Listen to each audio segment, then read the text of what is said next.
Nós iremos hoje iniciar a exposição neste livro, deste profeta tão conhecido e conhecida também de nós essa história, mas também nos traz ensinamentos profundos para a vida cristã. Eu lerei a partir do início do livro até o verso número 6, e essa será a porção que hoje nós iremos expor pela graça do nosso Deus. Irmãos, atentem, assim diz a palavra do Senhor. Veio a palavra do Senhor a Jonas, filho de Amitai, dizendo: Dispõe-te, vai à grande cidade de Nínive e clama contra ela, porque a sua malícia subiu até mim. Jonas se dispôs, mas para fugir da presença do Senhor, para Tarsis. E tendo descido a Jope, achou um navio que ia para Tarsis. Pagou, pois, a sua passagem e embarcou nele para ir com eles para Tarsis, para longe da presença do Senhor. Mas o Senhor lançou sobre o mar um forte vento e fez-se no mar uma grande tempestade, e o navio estava a ponto de se despedaçar. Então os marinheiros, cheios de medo, clamavam cada um ao seu Deus e lançavam ao mar a carga que estava no navio para o aliviarem do peso dela. Jonas, porém, havia descido ao porão e se deitado e dormia profundamente. Chegou-se a ele o mestre do navio e lhe disse: Que passa contigo? Agarrado no sono, levanta-te, invoca o teu Deus. Talvez assim esse Deus se lembre de nós, para que não pereçamos. Amém. Oremos ao Senhor, meus irmãos, mais uma vez. Bondoso Deus e Pai, te agradecemos, ó Deus, por essa oportunidade de te cultuar, como já temos orado. E neste momento, Senhor, da proclamação da Tua Palavra, neste momento em que ouvimos a Tua voz, ó Senhor, concede a Tua graça, tenha misericórdia de nós, para que do alto ouçamos a Tua voz, a voz de Deus para conosco, a palavra do Senhor para conosco hoje e agora, em nome de Jesus. Assim te oramos, ó Deus. Amém. Amém. Meus queridos, este livro ele é bastante conhecido de fato, como nós falamos no início da exposição. E algumas pessoas tentam delimitar aqui a figura mais importante do livro, né? Alguns dizem é Jonas, e o chamam de profeta fujão, é aquilo que Deus operou na vida dele. Alguns dizem que são os ninivitas, porque afinal de contas, como ainda iremos ver, é bem provável que o Senhor Deus os tenha alcançado ali. Mas qual é a figura mais importante deste livro? O que o Senhor Deus, Ele quis exaltar sobremodo, o que Ele quis evidenciar aqui neste livro do profeta Jonas? A figura de homens convertidos? Apenas. Olha, quando nós estudamos então esse livro, nós percebemos a graça do Senhor Deus sendo evidenciada aqui. Nós percebemos a graça de Deus sendo derramada sobre homens mais vis que existiam naqueles dias. Como Deus livremente Ele alcança pecadores. É isso que está em evidência em todo esse livro. Não Jonas, não meramente os ninivitas, mas o próprio Deus e a sua graça. O texto começa falando acerca do profeta Jonas. Ele é filho de Amitai, diz o texto. E nós não encontramos outro lugar nas Escrituras falando de um Jonas, filho de Amitai, senão lá em 2 Reis, capítulo 14, verso 25, onde diz: Restabeleceu ele os limites de Israel, desde a entrada de Ramate até ao mar da planície, segundo a palavra do Senhor Deus de Israel, a qual falara por intermédio do seu servo Jonas, filho de Amitai, o profeta, o qual era de Gate. Então é bem provável que ali no tempo de Jeroboão II estava Jonas, o qual escreve este livro. É bem provável que tenha sido nos dias em que o império da Síria, que estava ali perto do povo do Senhor, estava em decadência, era conhecido, como já iremos ver, mas estava em decadência e o povo do Senhor estava em ascensão, recuperando inclusive alguns terrenos, como por exemplo lá diz em 2 Reis 14, 22, ele edificou Elate, Jeroboão edificou Elate e a restituiu a Judá, o rei ali de Judá. Restituiu a Judá, depois que o rei descansou com seus pais. Foi uma oportunidade que o povo do Senhor teve então de reaver o seu terreno. Isso é importante para nós neste livro. O povo do Senhor estava conseguindo certos terrenos de volta. Eles estavam confiando nisso. O povo da Síria estava em decadência. Tudo isso, irmãos, está no contexto que iremos ver desse texto. Aqui nós vemos então o Senhor Deus derramando soberanamente a sua graça, mas o livro começa com ele mostrando a malícia. A malícia. É isso que diz no verso número 2. O Senhor Deus chama Jonas e ele diz: vai até Nínive, porque a sua malícia subiu até mim. Deus está evidenciando diante de nós, então, no início desse livro, a malícia, mas não somente a malícia dos ninivitas. Ele evidencia também a malícia de Jonas, que representa todo o povo, que foge do Senhor. Nós vemos em primeiro lugar a malícia dos homens, a malícia dos ninivitas e a malícia de Jonas. Mas nós vemos em segundo lugar que o Senhor Deus disciplina tanto Jonas, quanto também aqueles homens no navio. Isso não impede a sua misericórdia. E esse é o ensino desse texto. Deus, Yahvé, o Deus da aliança, ele busca pecadores soberanamente, a despeito da sua malícia, e quando é necessário, ele os disciplina. Perceba que as duas coisas estão juntas aqui. A graça soberana, que não é impedida pela malícia, mas quando ele ali encontra a malícia, ele disciplina a vida de Jonas e também de ninivitas. Veja em primeiro lugar a malícia dos ninivitas e a malícia de Jonas. Verso 1 diz: veio a palavra do Senhor a Jonas, filho de Amitai, dizendo: dispõe-te, vai à grande cidade de Nínive e clama contra ela, porque a sua malícia subiu até mim.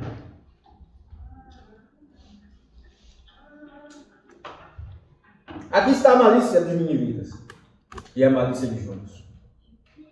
Mas perceba como Deus, ele vai, como toda essa história inicia, ele vai até Jonas. E ora, como é que ele foi até Jonas? Os outros textos dos profetas nos respondem isso. Por exemplo, se você abrir em Obadias, um livro antes de Jonas, no início do livro, irá dizer assim: visão de Obadias. Assim diz o Senhor Deus a respeito de Edom. Então, o Senhor foi também até Obadias, por uma visão. Se você for até Miqueias, você irá encontrar no início do capítulo a palavra do Senhor que em visão veio a Miqueias. E assim, você pode depois conferir em Abacuque, Amós. Ora, como então veio essa palavra do Senhor a Jonas? Através, muito provavelmente, de uma visão ou sonho. Era assim que o Senhor Deus se comunicava com aqueles profetas. E ele então diz a Jonas: dispõe-te, vai à grande cidade de Nínive e clama contra ela. Ele convoca Jonas. O verbo aqui está no imperativo. Jonas, levanta, se disponha e vá na minha autoridade. É como se Deus estivesse falando assim: vá na minha autoridade e clame. Aqui a figura de Jonas, então, é como de um oficial que recebe a autoridade do rei e vai até um local, e ele, quando fala, é como se o próprio rei estivesse falando. A palavra então dele deveria ser ouvida como o próprio Deus falando. Jonas se disponha e clama contra Nínive. E aqui nós vemos um conteúdo. Qual era o conteúdo desse clamor, desta mensagem? A malícia dos ninivitas subiu até mim. Nós vamos ver um pouco mais que mensagem era essa. De forma reduzida no capítulo 3, mas aqui o Senhor já diz acerca do que é a malícia dos ninivitas. De forma providencial, nós lemos em Gênesis, no capítulo 10, eu peço que você abra mais uma vez. Eu não sei se você percebeu, mas ali está, como de fato orou, nós oramos na voz do presbítero Amazonas, a história de fato do povo, verídica. E ali está como Nínive surgiu. Lá no capítulo 10, verso 8 diz: Cuxi gerou a Nimrod, o qual começou a ser poderoso na terra, foi valente caçador diante do Senhor. Daí diz-se como Nimrod, poderoso caçador diante do Senhor. O princípio do seu reino foi Babel, Ereque, Acade e Calné, na terra de Siná. Daquela terra saiu ele para a Síria e edificou Nínive, Reobote e Calá. Perceba, é daqui que Nínive sai. Descendente de Nimrod, de Cuxi. Há uma expressão aqui que passa a despercebido de nós, que é essa expressão, foi valente caçador diante do Senhor.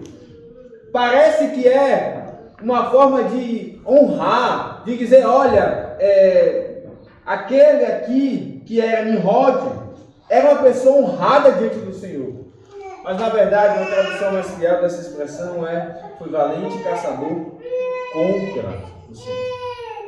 Contra o Senhor. Daí dizer-se, ele foi tão arrogante contra Deus, tão violento contra Deus, que ficou famoso um ditado acerca dele, como Nimrod, poderoso caçador contra o Senhor.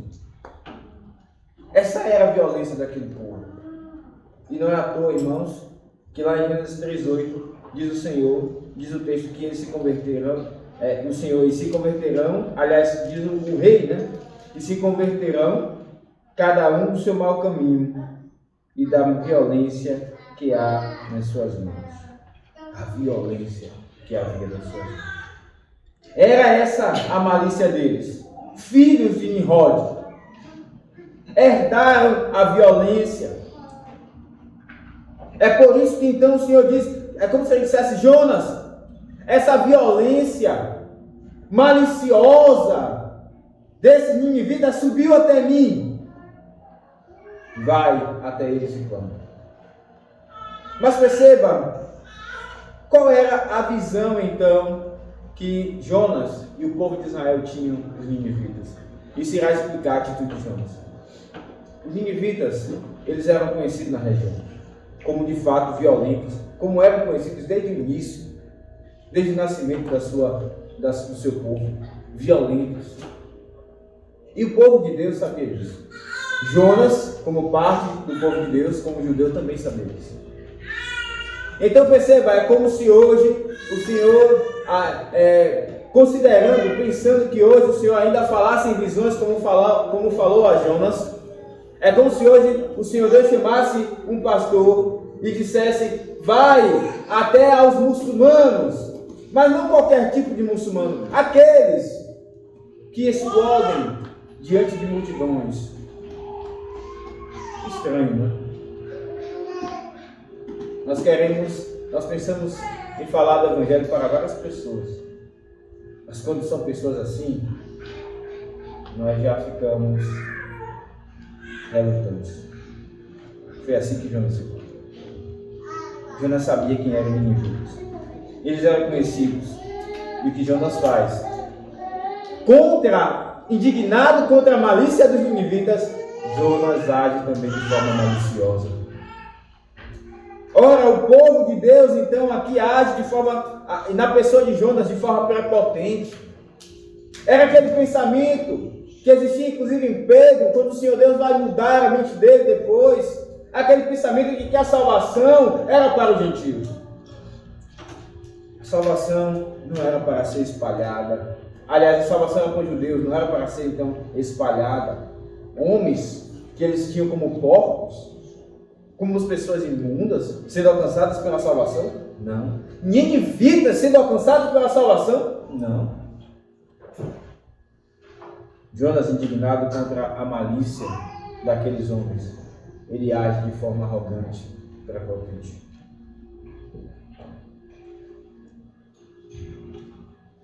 Mas ainda assim, irmãos, o Senhor Deus trata tanto um quanto o outro. E falando desse pecado, perceba a forma como o Senhor Deus fala. Ele diz: a sua malícia subiu até mim. É uma forma figurada para dizer: eu estou percebendo essa violência que é tão arquitetada. Jonas, eu tomei conhecimento. Eu sei como eles são. Subiu até mim. Ora, irmãos, que lições nós temos para esse texto, para a nossa vida? Perceba a graça do Senhor.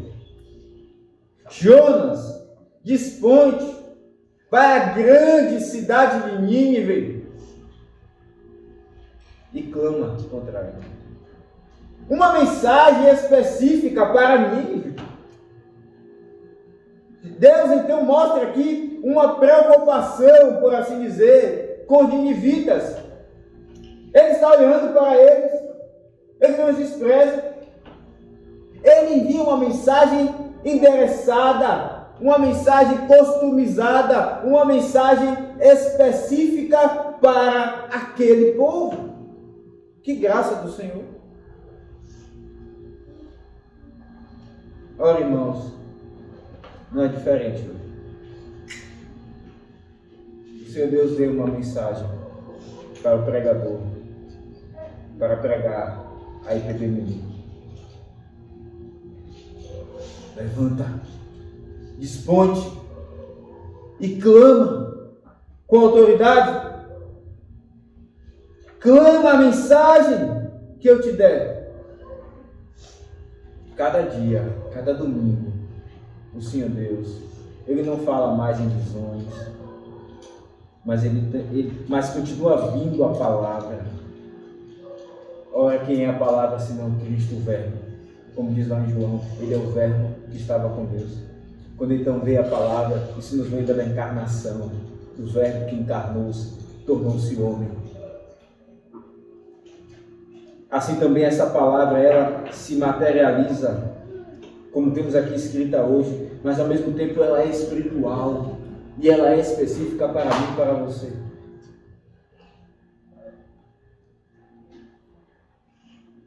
Talvez você pense que Deus não tem olhado para você, mas olha, esse texto nos ensina exatamente o contrário. Ele nos dá uma mensagem específica para cada um de nós. Nós aprendemos aqui também acerca de como lidar com as crianças. Crianças.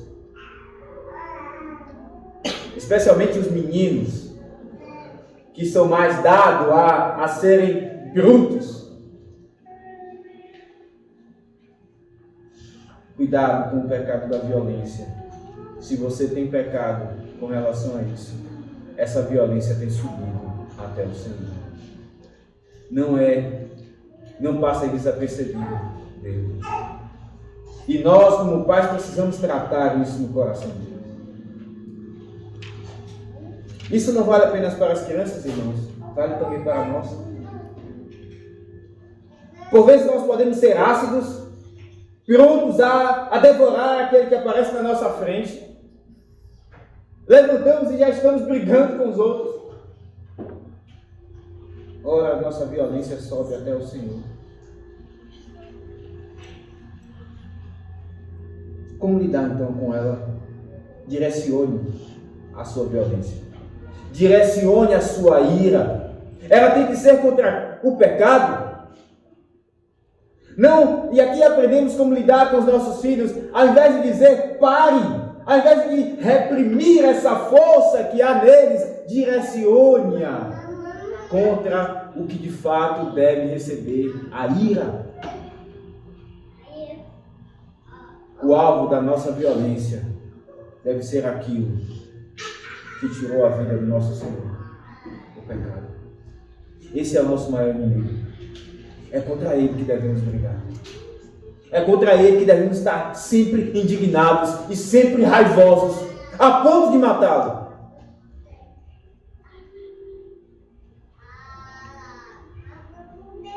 Ora, aprendemos aqui então que o Senhor percebe a malícia de Nínive.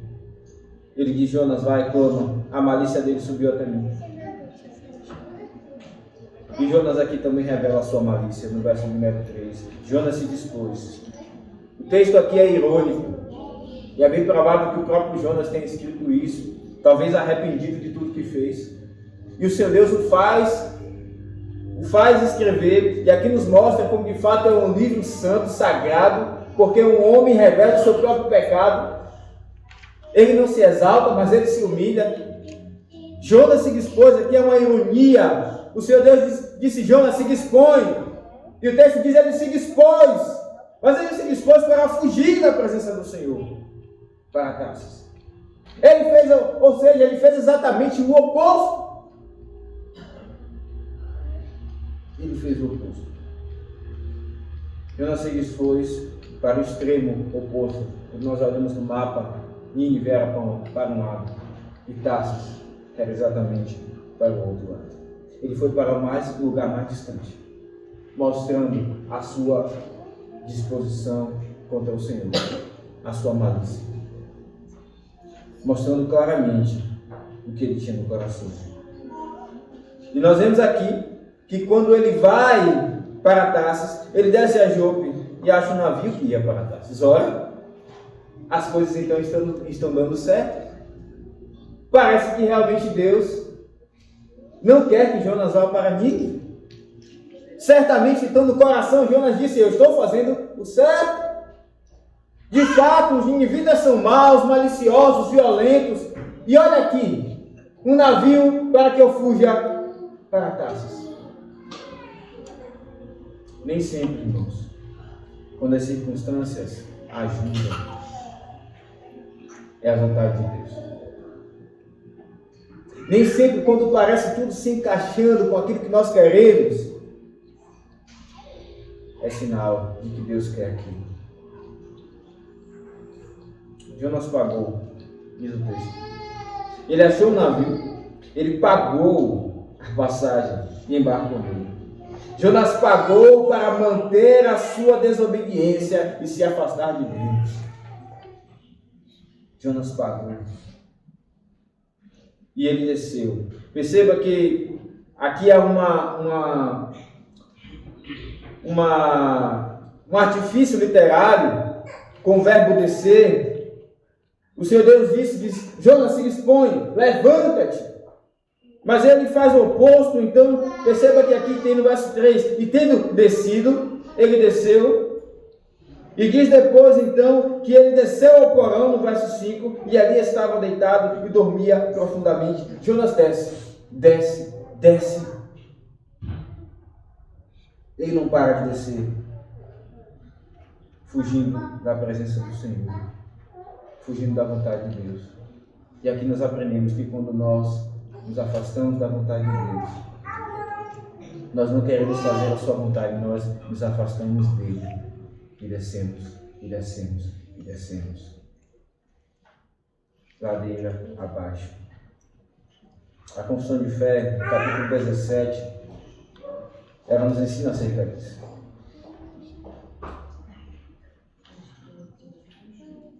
Na seção de número 3, diz assim, acerca dos santos, no capítulo da perseverança dos santos, diz: eles, porém, pelas tentações de Satanás do mundo, pela força da corrupção neles restante, pela negligência dos meios de preservação, podem cair em graves pecados e por algum tempo continuar neles, incorrendo assim em desagrado de Deus entristecem o seu Santo Espírito e de algum modo vêm a ser privados das suas graças e confortos.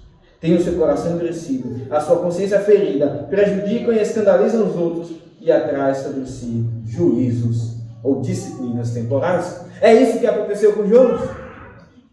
Jonas se endureceu, ele se afastou do Senhor, ele desceu, e quando ele desce aqui nós vemos o que isso significa.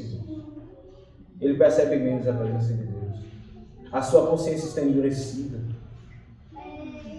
Está cada vez mais silenciada. Aquela voz da consciência que diz: Jonas, para. Jonas, você está indo contra Deus. Cada vez mais estava sendo silenciada e abafada. Jonas desceu.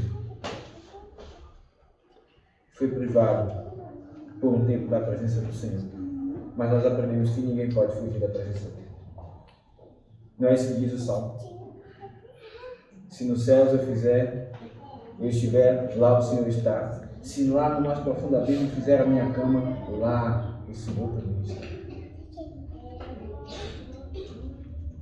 O Senhor está em todo lugar. Olha, irmãos, que lições nós temos para as nossas vidas diante desses textos. Perceba como, por vezes, nós pagamos, gastamos a nossa vida, o nosso tempo, o nosso dinheiro para desobedecer ao Senhor. Como Jonas fez. Perceba, isso não é sem sentido, não é sem valor. O texto diz que Jonas tirou o dinheiro do seu bolso para desobedecer ao Senhor. Por vezes nós gastamos, nós adoecemos, gastamos a nossa saúde, estamos pagando para ir para Tarsis. Estamos padecendo. O Senhor Deus fala, mas nós estamos querendo fazer a nossa vontade, não a dele. O que você tem pagado? Eu não sei, mas o Senhor sabe. O que você tem gastado? Para onde você quer ir? O que você tem ouvido dos sermões e tem te levado para longe do Senhor?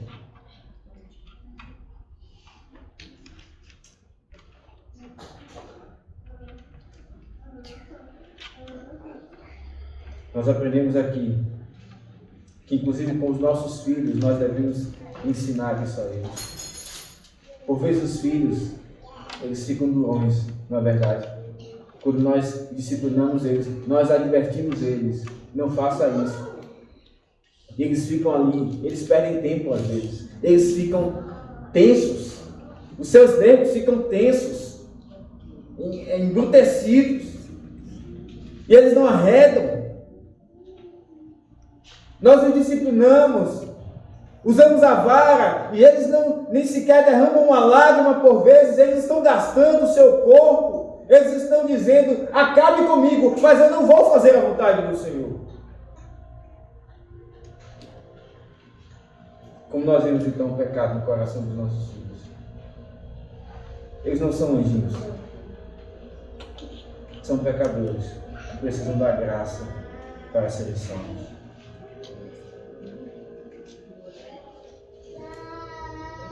Olha, irmãos, nós vemos aqui que quando as circunstâncias elas parecem ajudar, nem sempre é a vontade de Deus. Qual barco você tem achado?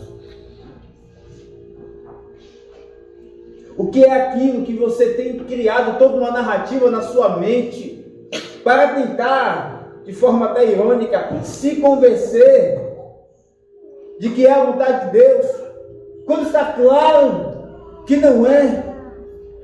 Quando amigos já te disseram que não é, quando irmãos disseram que não é a tua vontade, quando os pastores já te disseram: não vá por esse caminho, e você tenta, e você diz: olha, mas o barco está bem ali, como não é da vontade de Deus?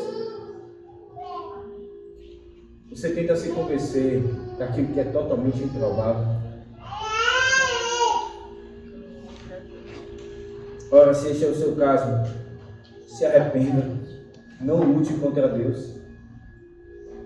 Não seja malicioso como Jonas. Se arrependa, não se endureça, meu irmão ou minha irmã. Não continue pesando a corda contra o Senhor. Quem ganhará nessa luta?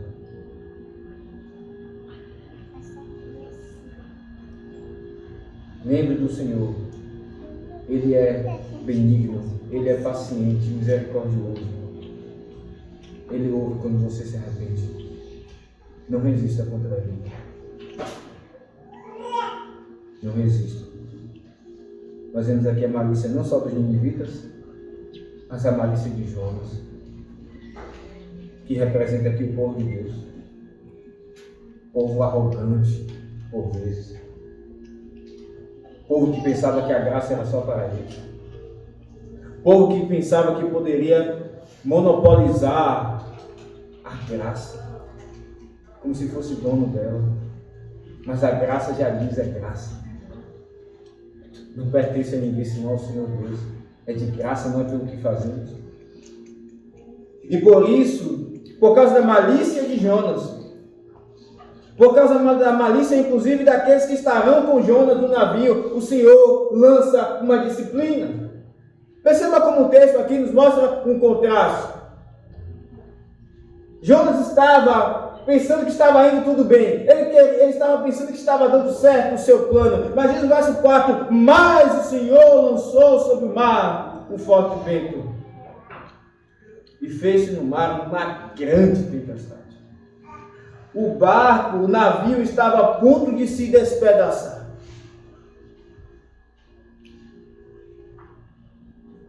O Senhor corrige Jonas. Ele corrige os marinheiros também.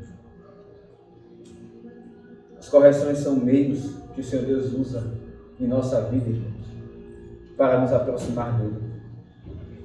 Aquele barco em grande tempestade, aquela tempestade que o Senhor Deus mandou para a vida de Jonas, era um meio, uma forma dura, é verdade, mas era um meio gracioso de fazer com que Jonas voltasse para o Senhor. E por vezes sim, as correções do Senhor são fortes. Por vezes elas são duras, por vezes elas doem, por vezes elas nos fazem chorar, elas nos marcam. Mas perceba a graça do Senhor ainda. Olhe para o texto mais uma vez. O que diz o texto? O navio estava a ponto de se despedaçar. Não diz que o navio se despedaçou. O navio estava a ponto de se despedaçar. Deus sabe até onde Ele pode ir contigo. Ele te fez. Fisicamente, emocionalmente, intelectualmente. Ele sabe até onde Ele pode ir contigo. Até onde você vai suportar. Ele não irá mandar uma tempestade que lhe destrua completamente se tu fazes parte do pacto. Porque Cristo já foi destruído completamente na cruz.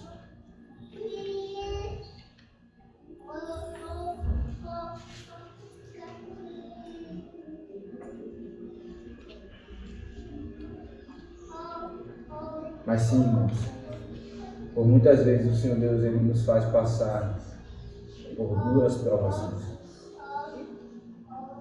Que nós dizemos, Senhor, eu não aguento mais. O Senhor não está vendo. Eu estou adoecendo.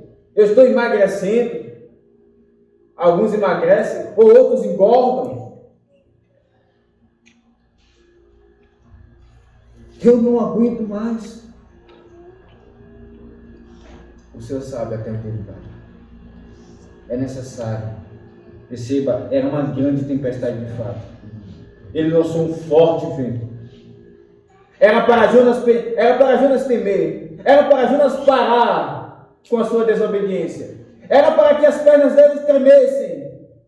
E ele soubesse quem é Deus. Ele lembrasse de quem é Deus. Da sua soberania. E de que ele deve ser obedecido. Era necessário ser forte esse vento. Ser grande essa tempestade. Olha, irmãos, também como aprendemos aqui a disciplinar os nossos filhos. Por vezes, tomados da ira, nós podemos despedaçá-los. Isso não é disciplina amorosa. Isso é espancamento. Discipline os seus filhos. Não afaste a vara deles, mas não os despedace. Deus não despedaçou o navio onde Jonas estava. Como isso é difícil, na verdade. Quando então o pecado eles cometem, naturalmente nós somos impulsionados à ira. Aqui está a diferença entre Deus e nós. Ele não é dado às paixões, ele não é movido, as suas ações, elas não são movidas por ímpetos. Nós, por muitas vezes, sim. Tudo que Deus faz é pensado e medido. Perceba então a resposta, tanto de Jonas como daqueles marinheiros, à correção do Senhor, à disciplina do Senhor. Aqui estamos, já falamos em primeiro lugar da malícia de Jonas e dos ninivitas. Mas agora, em segundo lugar, nós estamos falando de como Deus ele disciplina. Yahvé, o Deus da aliança, ele disciplina Jonas e os marinheiros com ele. Este é o nosso segundo ponto. Vimos então nele como Jonas é corrigido. Agora nós vemos a reação a essa correção. Perceba os marinheiros em primeiro lugar. Verso 5. Então os marinheiros, cheios de medo, clamavam cada um ao seu Deus e lançavam ao mar a carga que estava no navio, para o aliviarem do peso dela. Aqueles marinheiros, alguns estudiosos vão dizer que eram homens bem experientes no mar. Aqueles marinheiros, então, diz o texto, estavam cheios, tomados, lotados de medo. Aqueles marinheiros que talvez tenham experimentado todo tipo de situação no mar, eles nunca passaram por aquilo. Aquela experiência toda que eles tinham, provavelmente não era nada, eles estavam cheios de medo.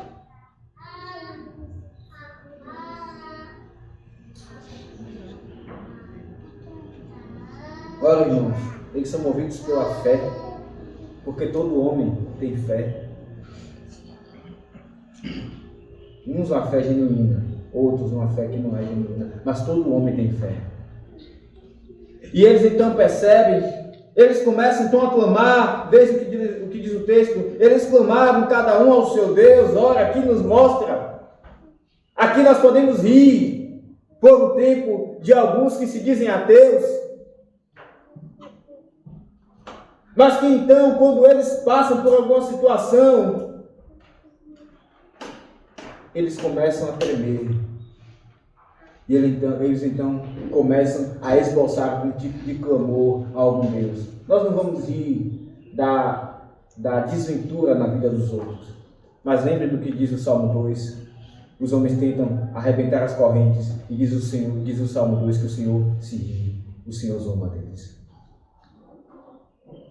Aqui nós vemos então como esses homens, eles começam a clamar ao seu Deus. O senso da divindade no seu coração está aqui.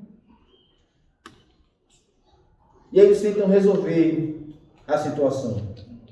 Eles tentam remediar então a situação. E o que eles fazem? Eles começam a lançar as cargas.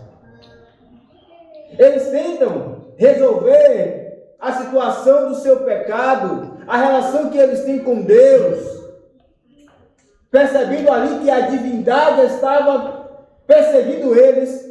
Eles tentam resolver isso de forma meramente física e abandonando as cargas do navio. Quem sabe então eles sobrevivessem? Ora, irmãos, que tolice! E não é exatamente isso que os homens fazem. Eles lançam mão de todo tipo de meio. Quando Deus os encontra, envia a eles uma tempestade. Eles pensam que o dinheiro irá acalmar o Senhor. Eles pensam que alguma coisa que eles façam indo a uma igreja irá acalmar o Senhor. Eles pensam que, não sei, adotar o jargão dos crentes, ler a Bíblia, qualquer coisa que eles tomem por superstição, acalme a ira de Deus. Eles tentam resolver de forma errada. Eles lançavam as cargas ao mar. Escute bem. Se você não conhece a Cristo, se você não está em Cristo, só há uma coisa que irá acalmar a ira de Deus. É se você crer no sacrifício do Senhor Jesus. E se você crer que Ele fez em seu lugar. Somente isso. Não há outra coisa que possa acalmar a ira de Deus. Mas perceba aqui a atitude de Jonas em último lugar. Perceba mais uma vez o contraste, enquanto aqueles homens estavam cheios de medo, eles clamavam, eles estavam desesperados, começaram a lançar as cargas ao mar, coisa que era valiosa para eles. Eles viviam daquilo. O que Jonas fazia? O contraste mais uma vez está posto. Jonas, diz o texto, porém, havia descido ao porão e se deitado e dormia profundamente. A expressão aqui é como se dissesse, Jonas dormia como morto. Que contraste. Enquanto ímpios estavam percebendo que aquela tempestade não era normal, não era costumeira, não era do dia a dia. Eles estavam apavorados. Jonas, que era parte do povo de Deus, dormia profundamente, indiferente. Tranquilo, ele dormia como morto. Sabe quando a criança ela pega naquele sono e nada a acorda? Jonas estava daquele jeito. Ela está no meio, é como uma criança que está no meio de um lugar totalmente cheio de gente, com tanto barulho, mas ela está num sono tão profundo que nada a acorda. Jonas estava assim, no meio de um mar revolto, uma tempestade que aqueles marinheiros nunca viram. E Jonas dormia.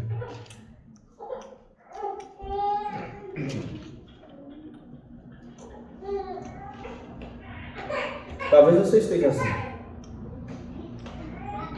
Talvez tenha o Senhor Deus esteja enviando uma tempestade tão grande na sua vida. E você está indiferente.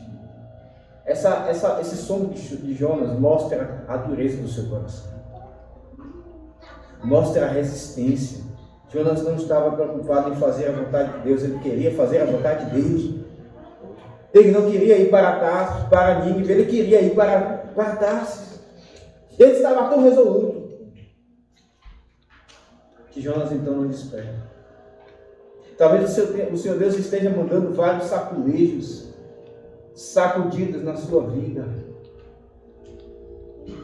Alguns ímpios olham para você e dizem, olha, tem alguma coisa aí. E você está indiferente. Ora, meu irmão, minha irmã, se este é o seu caso, olhe, junte as peças do quebra-cabeça, perceba Deus te despertando. Não durma como Jonas, não seja indiferente. Se arrependa desse destino que você quer para a tua vida e reconheça como aquele que você já professou um dia, dizendo, Senhor, eu vou seguir o teu caminho. O Senhor é o Deus da minha vida. Ora, se então é Ele o Deus da tua vida, então Ele deve te dirigir para onde Ele quer. Não você. Acorde. Nós percebemos, irmãos, paramos por aqui. Esse texto mostra a malícia de Jonas, a malícia dos ninivitas, mas mostra como o Senhor Deus, apesar disso, Ele os disciplina. Jonas aqui está sendo disciplinado nos dois lugares, tanto na primeira quanto na segunda parte. Jonas está sendo tratado aqui nos dois lugares, tanto na primeira quanto na segunda parte do texto. E nós iremos ver como os ninivitas serão tratados no decorrer dessa exposição. Por aqui fica esta lição. Não pense que por fazer parte da aliança, o Senhor Deus não irá mandar uma tempestade para você. Pelo contrário. Na verdade, é exatamente porque tu fazes parte da aliança que Ele irá mandar essa tempestade, e dê graças a Deus, porque Ele não te deixa dormir, endurecido. Isso é amor dele. Que o Senhor Deus nos faça a perceber das coisas que Ele tem feito em nossa vida. Que o Senhor Deus nos livre da arrogância que estava no coração de Jonas, que não queria que a graça fosse estendida aos ninivitas, que eram homens maliciosos e violentos. Mas a graça Deus dá a qualquer um que Ele quiser. Que Ele nos abençoe. Amém. Amém. Vamos ficar de pé, irmãos.